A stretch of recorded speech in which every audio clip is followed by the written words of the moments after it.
नमः सर्वेभ्यः। अद्य अहं भवतां समक्षं महाभारतस्य एकां कथां समुपस्थापयामि। सावधानतया दृश्यतां श्रूयतां च। राज्यविभागानन्तरं धर्मात्मा युधिष्ठिर इन्द्रप्रस्थस्य राजा बभूव। स भ्रातृभिः सह धर्मपूर्वकं पृथिवीं पालयामास। प्राप्य राज्यं महातेजाः सत्यसन्धो युधिष्ठिरः पालयामास धर्मेण पृथिवीं भ्रातृभिः सह। कस्मिंश्चित् दिने देवर्षिर्नारद आकाशमार्गेण युधिष्ठिरस्य सभां प्राप्तवान्। राजा युधिष्ठिरः अर्घ्यादिभिः तम् अपूजयत्, तस्मै उच्चासनं च अददात्। कुशलप्रश्नानन्तरं देवर्षिर्नारदो युधिष्ठिरं प्रति सुन्दोपसुन्दयोः कथां श्रावयितुं प्रारभत। दैत्यराजस्य हिरण्यकशिपोः कुले कश्चन निकुम्बनामा दैत्य आसीत्। तस्य महाबलिनौ द्वौ पुत्रौ आस्ताम्, सुन्द उपसुन्दश्च। तयोः भ्रात्रोः परस्परम् अत्यन्तं सौहार्दम् आसीत्। विनान्योन्यं न भुञ्जाते विनान्योन्यं न जल्पतः, अन्योन्यस्य प्रियकरा वन्योन्यस्य प्रियं वदौ। तौ अन्योन्यं विना न खादतः न च ब्रूतः, अन्योन्यस्य प्रियं कुरुतः प्रियं च वदतः। एकदा त्रैलोक्यविजयं कामयमानौ तौ कठोरं तपः प्रारभेताम्। तौ उभौ अपि असुरौ ऊर्ध्वबाहु सन्तौ चिराय तपः कृतवन्तौ। तयोः तपसा सन्तुष्टः पितामहो ब्रह्मा तयोः समक्षं प्रादुर्बभूव। स तौ दैत्यौ अवीप्सितस्य वरस्य याचनार्थम् आज्ञापयत्। तौ उभौ अपि अमरताम् इष्टवन्तौ। पितामहो ब्रह्मा अवदत्, युवाभ्यां त्रैलोक्यविजयं प्रकाम्य तपः आचरितम्, अतः अमरत्वं विहाय वरान्तरं याचेथाम्। ततस्तौ ऊचतुः, त्रिषु लोकेषु यद्भूतं किञ्चित् स्थावरजङ्गमं सर्वस्मान्नो भयं न स्यात् द्वितीयन्योन्यं पितामह। आवयोः आवाभ्यां विना त्रिष्वपि लोकेषु वर्तमानेभ्यः स्थावरजङ्गमभूतेभ्यो मृत्युभयं न स्यात्। पितामहः तथास्तु इति उक्त्वा अन्तर्दधौ। तौ वरं लब्ध्वा दीर्घकालं यावत् सविनोदम् उत्सवं कृतवन्तौ। सः सुखपूर्वकं व्यतीतः दीर्घोऽपि कालः तयोः कृते लघुरिव जातः। उत्सवं समाप्य तौ त्रैलोक्यविजयकामनया स्वर्गे लोके आक्रमणं चक्रतुः। वरदानस्य प्रभावविज्ञा देवाः स्वर्गं त्यक्त्वा अन्यत्र अगच्छन्।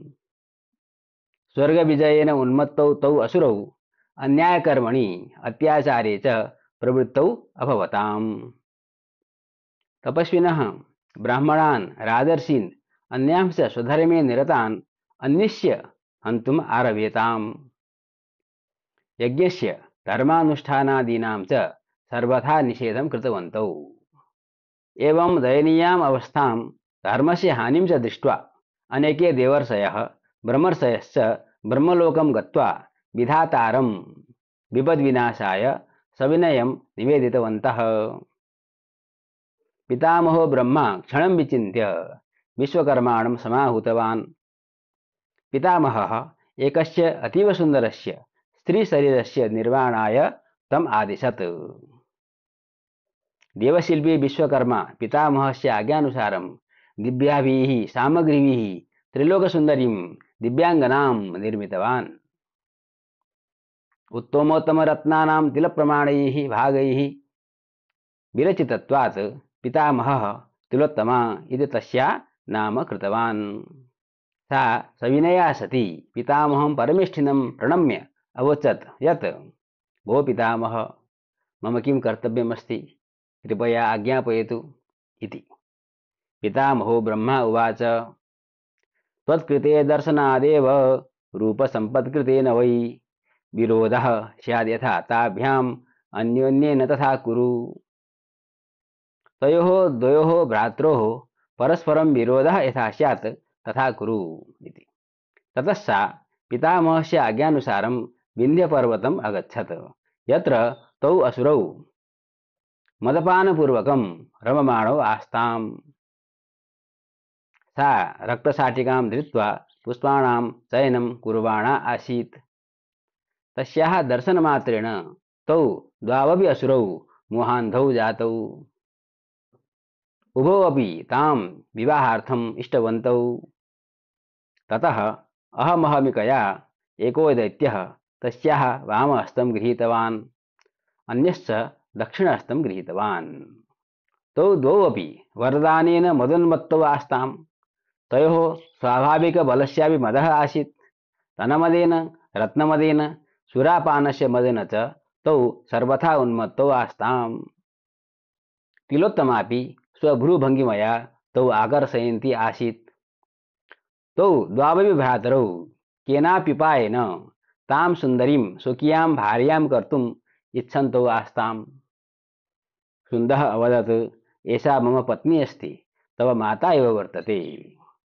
उपसुन्दः अवोचत्, एषा मम पत्नी, तव स्नुषा वर्तते। मम भार्या तव गुरु रीतिसुन्दोऽभ्यभाषत, मम भार्या तव वधू रूपसुन्दोऽभ्यभाषत। इयं मम न तव, इयं मम न तव इति वदन्तौ कामातुरौ तौ अत्यन्तं क्रुद्धौ अभवताम्। कामक्रोधप्रभावात् तौ परस्परं स्नेहविहीनौ जातौ। द्वौ एव गदां गृहीत्वा युद्धम् आरब्धवन्तौ। परस्परप्रहारेण तौ द्वौ अपि निश्चेष्टौ भूत्वा भूमौ अपतताम्, मृत्युलोकं च प्राप्नुताम्। कथां समाप्य देवर्षिः नारदः राजानं युधिष्ठिरम् अवदत् यत्, हे राजन्, युष्माकमपि पञ्चानां त्रैलोक्यसुन्दरी द्रौपदी भार्या अस्ति। कदाचित् भ्रातृविवादो न स्यादिति विचार्य युष्माभिः कश्चन नियमो निर्मेयः। देवर्षेः निर्देशानुसारं तैः विचार्य एवं नियमः निर्मायि यत् एकसंवत्सरं यावत् द्रौपदी एकस्यैव भ्रातुः गृहे निवसतु। कश्चनान्यः एकान्ते द्रौपदी सहितं भ्रातरं यदि पश्येत् तदा स 12 वर्षाणि यावत् वने निवसतु इति। तदनन्तरं देवर्षिः पाण्डवानाम् आतिथ्यं स्वीकृत्य स्वस्थानं प्रस्थितवान्। इमां कथां व्यासशिष्यो महर्षिर्वैशम्पायनः राजानं जनमेजयम् अश्रावयत्। कथां श्रुतवद्भ्यो भवद्भ्यो हार्दाः धन्यवादाः। अन्येभ्योऽपि श्रावयन्तु। हर हर महादेव।